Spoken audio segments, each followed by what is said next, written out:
es esto que está ocurriendo en este momento en Venezuela. A propósito de ese cinismo, ¿no?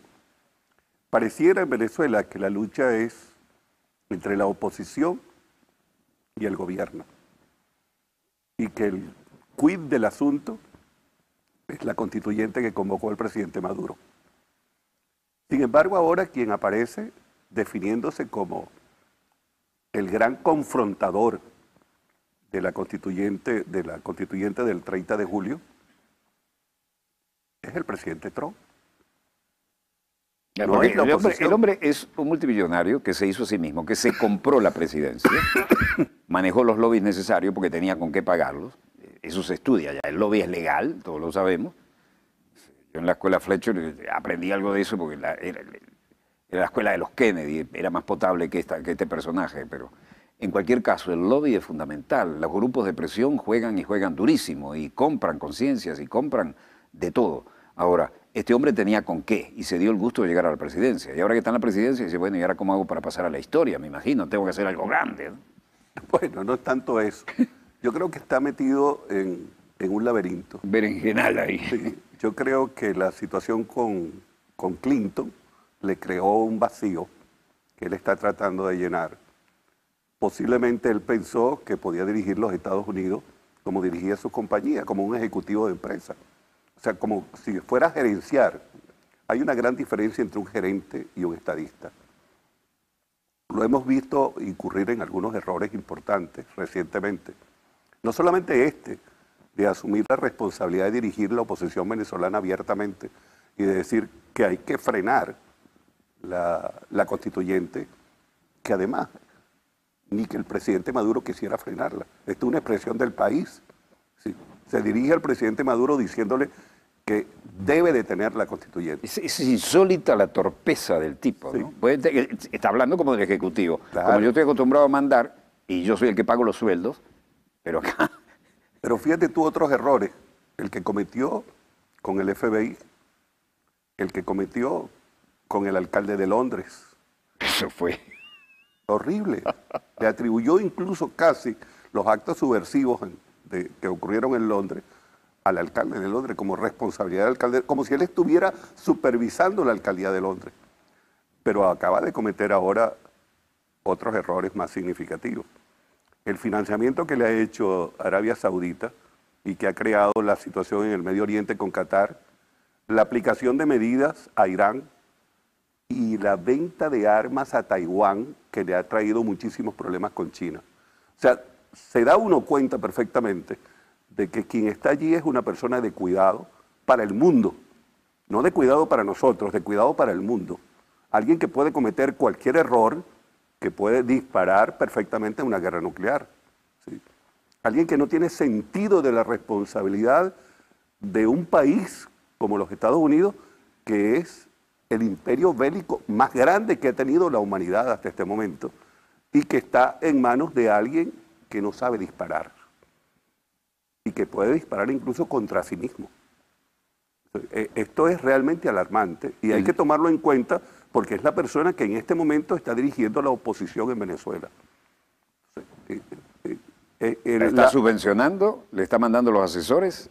¿Le manda un plan de acción, una hoja de ruta? Sí, según la fuente que yo he manejado. Es que el propio diseño de lo que está ocurriendo en Venezuela es un diseño extraño, no es un diseño interno. Fíjate tú, por ejemplo, que ocurrió aquello de sacar las urnas de los cementerios y las colocaron, fue lo primero que ocurrió. Después, las mujeres que se desnudaban, ¿sí? Ese es un diseño enseñando los senos. Este es un país lleno de pudor. Este es un país que respeta a los muertos, ¿sí? Entonces, hay como un diseño extraño que no cala en el país y que no ha calado. Hasta este momento no ha calado. No han avanzado un milímetro. Por el contrario, yo pienso que han perdido mucho espacio. Un capital político tan importante como el que lograron en las elecciones del 2015 para alcanzar la mayoría en el Parlamento, lo han dilapidado. ¿Sí? Y soy de los que creo que lo han dilapidado hasta tal punto de que esa es la razón por la cual no concurren a los procesos electorales, ni concurren a la constituyente. Porque tienen el temor en este momento de haber dilapidado un capital político importante que no les permite concurrir con ese capital a los procesos que pueden decidir o no el destino político del país.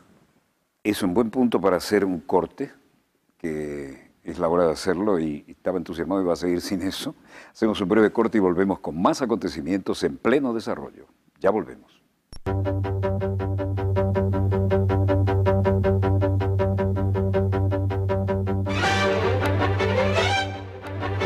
Volvemos con más acontecimientos en pleno desarrollo y el doctor Isaías Rodríguez con nosotros y es un honor tenerlo acá. Gracias, Walter, de nuevo. Veíamos la situación planteada, ¿no? Acá hay una arremetida del fascismo y con un libreto importado, además de los muchos dólares importados, ¿no? Más lo que ponen los voluntarios. ¿Esto qué lectura le merece, viniendo usted de la vieja Europa? De la capital del fascismo, de Italia. En Italia el fascismo se inicia en 1921 con Mussolini. Le pasa luego el testigo al Führer. El fascismo se caracteriza por unos hechos muy parecidos a lo que están ocurriendo aquí en Venezuela. Es dramáticamente parecido. Dramáticamente, como tú lo dices. En primer lugar, el fascismo no tiene proyecto. No hay ningún proyecto. Un voluntarismo absoluto y una verticalidad desde arriba abajo. Totalmente. En segundo lugar, una violencia que trata de construir todo con la violencia. Para ellos es construir, no destruir. En tercer lugar, los elementos esos que le incorporó Goebbels al fascismo, dos elementos fundamentales. Uno, el de la propaganda blanca y la propaganda negra. La negra llena de rumores, llena de mentiras, llenas de falsedades, llenas de cosas que pudieran perfectamente... leerse de varias maneras según convenga. Sí, confundir es la palabra. Y la propaganda blanca, que es la propaganda para tratar de construir sobre la base de un hecho repetido 1000 veces, una verdad que no existe. Es decir, una mentira construida a fuerza de repeticiones. Y finalmente la discriminación. Es decir, ellos en su oportunidad discriminaban a los judíos, discriminaban a los gitanos, discriminaban a los discapacitados y a los homosexuales. Aquí discriminan también, además de todo esto, discriminan a los negros, a las personas que se parecen a Chávez, a las personas que se parecen al pueblo. Incluso discriminan por el color, sin tomar en cuenta incluso si la persona es o no militante o forma parte de una organización política que esté identificada con el gobierno. ¿Sí? Para ellos basta simplemente con que se les parezca, con que sean similares o con que protesten, que es otra característica del fascismo. O sea, el fascismo no admite adversarios. No, pero además hemos llamado a una cosa absolutamente impensable. Este tiene cara de chavista. No sé cómo es la cara del chavista, pero por eso además, yo estamos en frentes de guerra. Yo no he visto quemar premeditadamente vivo a nadie. Ese es realmente el último elemento que me faltaba para señalarte, el odio. Sembrar odio. Crear una cultura del odio, a través de la cual tú tienes que destruir. Todo lo que no se parezca a ti, debes destruirlo, porque la cultura del odio es para eso. Pero como todas las cosas, eso se devuelve. En este momento, y por eso te hablaba incluso de cómo han dilapidado su capital político, no han podido con ese fascismo entrar a un solo barrio de Caracas, refiriéndonos a Caracas, pero tampoco han podido entrar a los barrios de Valencia ni a los barrios de Barquisimeto.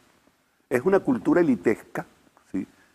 Es la cultura esta de Altamira, Chacao, Las Mercedes, un sector del Paraíso, es decir, donde vive la gente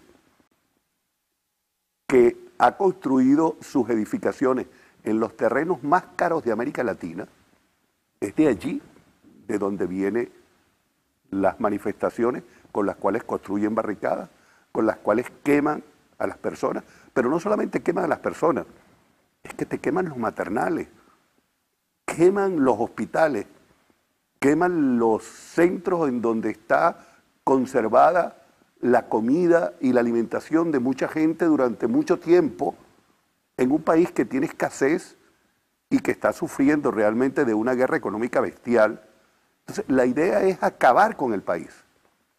Ahora, habíamos pensado que esa guerra venía de la oposición. Ahora sabemos de dónde viene exactamente.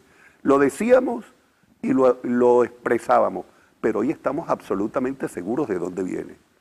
Porque es una guerra, Walter, copiada. Es la misma guerra de Libia, es la misma guerra de Afganistán, es la misma guerra de Siria en este momento, es la misma guerra de Irak. En Libia hicieron dos guerras civiles, la guerra civil del 2011 y la guerra civil del 2014. Aquí están tratando de hacer una guerra civil y el pueblo ha sido un pueblo tan noble, tan generoso, ¿sí?, tan lleno de confianza en sí mismo, que no ha caído en esa trampa que le han puesto de entrar a una guerra civil y de matarse entre hermanos. En cualquier otro país de América Latina, tú que conoces bien América Latina, tal vez, salvo Uruguay, cualquier situación de este tipo ya hubiera explotado hace mucho tiempo y hubiesen bandos enfrentados buscándose entre ellos para matarse. Después entonces viene Pérez Jiménez, que asume Pérez Jiménez de alguna forma el control del petróleo para los Estados Unidos. Pero todavía ahora lo nacionaliza Carlos Andrés Pérez, pero lo nacionaliza porque se iban a vencer las concesiones petroleras. Entonces lo nacionaliza para que no hubiera que pagarle nada a las empresas petroleras, ¿no?, para que se llevaran todo sin pagarle nada. Entonces realmente la verdadera nacionalización ocurre cuando Chávez nacionaliza la industria petrolera.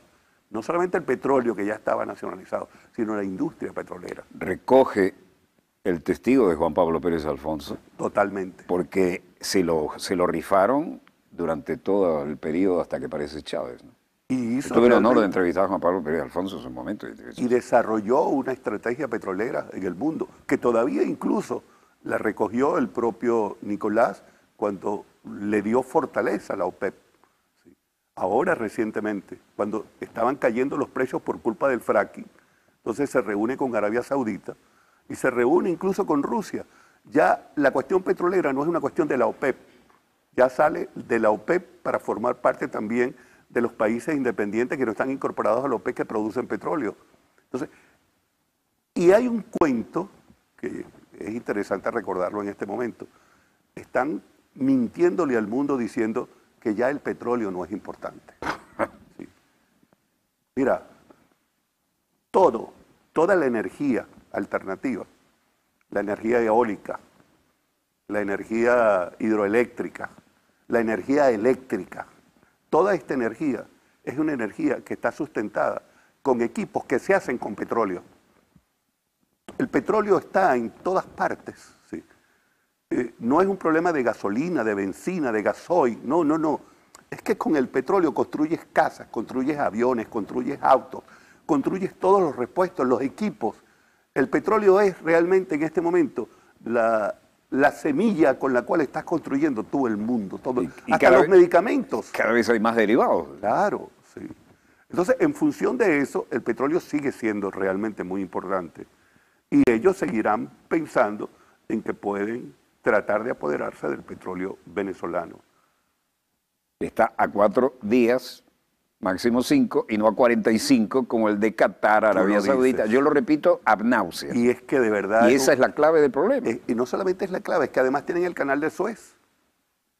Entonces, por el canal de Suez los supertanqueros ya no pasan. Claro, sí. Entonces tienes una situación en donde los 65 días se les pueden convertir en mucho más de 65 días, pues. Además, los riesgos de las zonas de conflicto. Exactamente.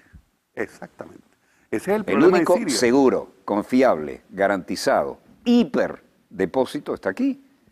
Y el problema de Siria fundamentalmente es eso, porque en Siria iban a hacer un gasducto y por eso quiere dividir a Siria. De ahí viene el gobierno paralelo, esto que están planteando en este momento en Venezuela. En Libia hicieron un gobierno paralelo que tenía dos capitales, Trípoli y Tobruk. Aquí, bueno, quizás van no sé qué esta gente se olvidó las batallas que se dieron por Tobruk en la Segunda Guerra, ¿no? Sí. Legendarias. Hasta hay una película maravillosa que se llama Taxi para Tobruk, Sí. que desarrolla todo ese aspecto, ¿no? Pero ellos han querido realmente crear o copiar para Venezuela esas experiencias que ocurrieron en Libia, especialmente en Libia y en Irak. Pero en el caso de Libia, que la dividieron y crearon un gobierno paralelo que puede no tener, puede ser una ficción, puede no tener ningún fundamento de ninguna naturaleza, como el que ellos han tratado de crear aquí sobre la base del plebiscito. El plebiscito, yo utilicé en estos días una expresión que a lo mejor a ti te parece interesante. La palabra ovni es una palabra interesante, pero este es un objeto político no identificado. ¿Sí? Con P en lugar de B. Sí, Papa en vez de Víctor. Claro, objeto político no identificado. Este objeto político no identificado precisamente es lo que ellos son y lo que ellos pretenden desarrollar a través de ese objeto político no identificado. Usted me deja usar eso porque es genial. OVNI.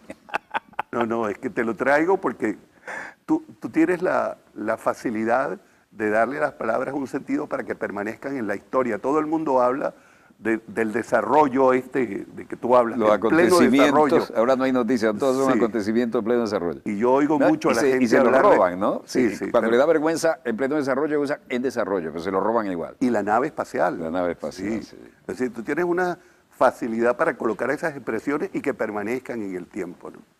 Bueno, pero mire, yo conocí, perdóneme, la Libia de Gaddafi y el Irak de Saddam Hussein.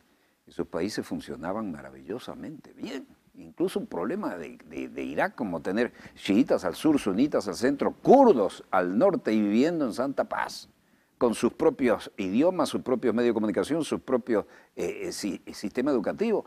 Saddam Hussein tenía eso así, pero les molestaba porque era nacionalista.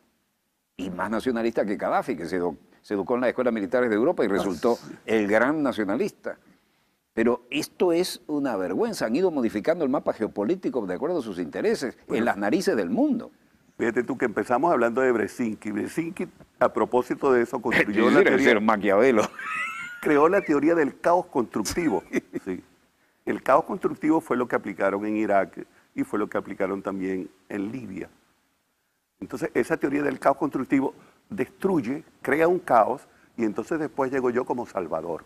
Pero es que vienen a modificarle el mapa geopolítico al Medio Oriente, y al único que no tocan es a Israel porque es su aliado geopolítico estratégico. Además tiene el lobby uno de los más poderosos lobbies de Estados Unidos, el lobby israelí. Tú sabes que yo creo incluso, para ser un poco más audaz en la influencia que puede tener Israel en los Estados Unidos, que la política exterior de los Estados Unidos es la israelita y no la de los Estados Unidos. Pero si eso...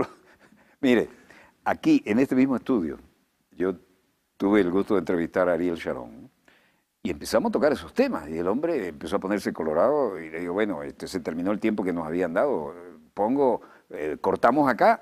No, siga. Y el tipo en este mismo estudio le dijo al embajador, Liva era el embajador de Israel en ese momento. Dice, bueno, ¿sabe una cosa? Casi como regañándolo un poquito, ¿no? Cuando termina la entrevista. Yo esperaba pasar un mal rato en la BBC o en la CBS, pero no en Venezuela. Este hombre parece que sabe de esto. Yo quiero que vaya a Israel y me visite. Y me dio su tarjeta, que la tengo, con su número de telefónico privado. Y cuando fui allá se había metido en otro lío y me dice, claro que me acuerdo de Walter, pero se había ido porque se había metido en otro lío político. Pero es que es un descaro. Ellos manejan con gran habilidad, y hay que aplaudírselo, el lobby pro-israelí maneja el tema armamentístico, el tema energético, el tema de la política exterior para el Medio Oriente, y hay una clara maniobra, a mi entender, de cambiarle el mapa geopolítico al Medio Oriente, pero de los lobbies más poderosos de Estados Unidos, que el lobby en Estados Unidos es legal y se registra el lobbyista, el lobby del armamento, el aparato tecnológico militar industrial, el lobby del petróleo, por supuesto, el lobby pro-israelí, eso están entre los tres más importantes. Y aquí parece que hay gente que no entiende eso o que se siente ofendida si uno dice, pero bueno, si manejaste bien el lobby, disfrútalo, ¿no? Pero deja vivir a los demás. Y ellos han hecho... Destruyeron Libia, destruyeron Irak. Afganistán. Bueno, mire, una pequeña más y me retiro de la frecuencia porque lo importante que es usted. Salgo de un frente de guerra, como de costumbre, cuando se podía, uno salía al Líbano.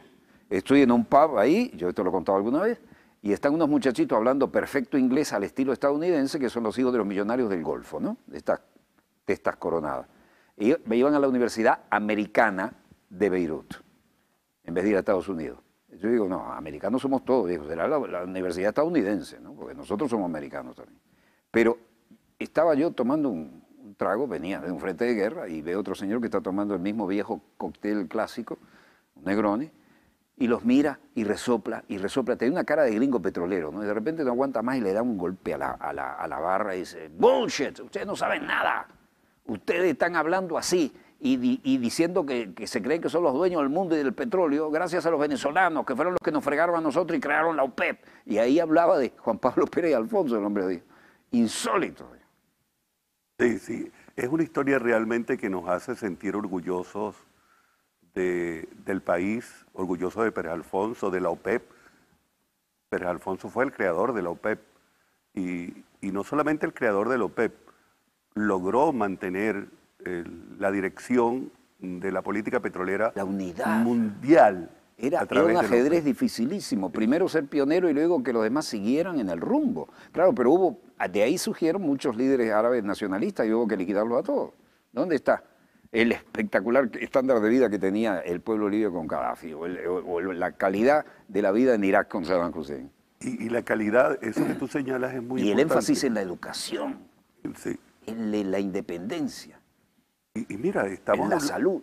Estamos hablando de países llenos de tribus, muy difíciles de manejar, que realmente solamente era factible, era posible tener un estándar de vida sobre la base de un manejo político de la situación. Libia eran puras tribus y nómades, además. Sí, con mucho talento, con mucho tacto de estadista, con mucha capacidad política, con mucha flexibilidad para manejar las cosas.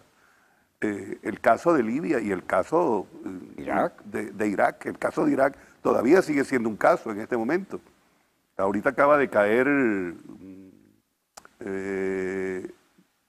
la ciudad más importante que la tenían los islamitas, Bonsul, no recuerdo. Mosul. Al norte de Bagdad. Al norte de Bagdad. Y acaba de caer. Estuve allí. Sí. Y están tratando de recoger las migajas de lo que hay alrededor para repartirse Irak. Se están tratando de repartir Irak. Es una vergüenza. Pero además lo hacen a la vista y paciencia de todo el mundo. Eso es lo que quieren hacer con América Latina. Con América Latina. No me refiero solamente con Venezuela. Con Venezuela lo quieren hacer, pero lo quieren hacer la con toda América Latina. Reconquista del patio trasero, del subcontinente que tiene que ser nuestro porque la geopolítica lo indica. Pero definitivamente... Y cipayos no faltan, ¿no? No, cipayos hay muchos. Pero definitivamente América Latina tiene conciencia de sí misma. Y América Latina va a resistir, como resistió Cuba. La dignidad de Cuba ha sido extraordinaria en este momento histórico, que ha podido resistir un gigante que está a pocos kilómetros de Cuba. El periodo especial que le tocó a Cuba, que eufemísticamente periodo especial, no se lo aguantaba cualquier otro país. Y no te extrañe que se pueda repetir en Venezuela. Está repitiéndose en Venezuela, no la están aplicando. Sí, pero que se pueda repetir, además de todo lo que se ha repetido, una situación como la que se repitió en Cuba, como la que se produjo en Cuba con los misiles y Kennedy. No te extrañe porque geopolíticamente nosotros, insisto, no somos una isla. Fuimos hace muchísimo tiempo un país productor de petróleo. Hoy somos un país productor de política, de geopolítica. Si alguna cosa dejó Chávez en su legado fue insertarnos en la política mundial y golpear a los Estados Unidos para que dejara de ser el policía del mundo. Y además fue con megáfono. Así huele a azufre. Perder la hegemonía en una conferencia continental, yo me acuerdo el hermano argentino aguantando la risa cuando hablaba Chávez y le cantaba de frente las cosas, ¿no? Eso es una cosa, un momento maravilloso. Ahora, la vergüenza es las 7 bases gringas en Colombia y ceder el espacio aéreo, terrestre, marítimo. Y haga lo que haga un soldado allí, no lo pueden ni siquiera llevar a agarrarlo a un policía. Y hay un elemento importante. La OTAN en América Latina está en Colombia ahora. Claro. Sí. Claro. Han trasladado la OTAN, con la cual hicieron todos los frentes para invadir Afganistán, para invadir Siria, para invadir Libia, para invadir Irak. Entonces, la trajeron con un gancho, ¿sí? Con un clip, la colocaron en Colombia. Pero será otra OTAN. Mire usted, señor director, tomen esto, por favor. Vatmut Datmut, lo que debe hacerse será. Trutzige Sachsen, los confiables sajones. Maniobras 1985. Las maniobras en plena Guerra Fría, estuve con el ejército y la Fuerza Aérea Alemana, y lo que yo vi ahí y las cosas que pude captar, exactamente le dan a usted la razón de lo que está diciendo. Tenemos la OTAN metida aquí, porque ahora la guerra es por la energía, más toda la diversidad, la biodiversidad, más los metales raros, más todo y el agua. Ya parece un lugar común, pero hay que repetirlo porque no le cabe en la cabeza a la gente. La guerra del agua es más importante o será más importante que la guerra por el petróleo, porque el petróleo es la energía para la guerra, pero el agua es la subsistencia del mundo. Y yo estuve 2 veces 4.000 kilómetros dentro del Sáhara con el Frente Polisario. Sé lo que cuesta el placer de meter un turbante con una piedra en un pozo secreto, allá 4 metros, allá hay agua, y estrujar eso y poner las manos en cuenco y beberse esa agua y el sudor de una semana y parece champaña, ¿no? Cuando uno está en el desierto. Hay que verle la cara a eso. La humanidad en este momento puede sobrevivir con el agua que tiene América del Sur, que está en la Amazonia. Tú que conoces bien América del Sur, bueno, sabes cómo el agua cae en América del Sur, cómo se mantiene. Los buques tanqueros ya van a ser de petróleo, van a ser de agua. Y ya se ha usado eso, se ha usado. Su pensamiento para cerrar, porque esto es para amanecerse. Mi pensamiento es que en este momento, para nosotros, está muy claro que quien dirige la oposición del país directamente es Trump. Y que sus equivocaciones y sus errores son nuestro mejor aliado. Nuestro mejor aliado porque alguien que se equivoque tanto, alguien que sea tan torpe para conducir la política, puede perfectamente a nosotros ayudarnos a resolver los problemas nuestros. El mundo debe estar pendiente en este momento de esos errores de Trump y de cómo incluso ha asumido la dirección política en un país como Venezuela de la oposición para tratar de acabar con lo que es la mejor expresión de soberanía de este país, la constituyente, que el 30 de julio se instala, el 30 de julio se vota y en los próximos días se instala.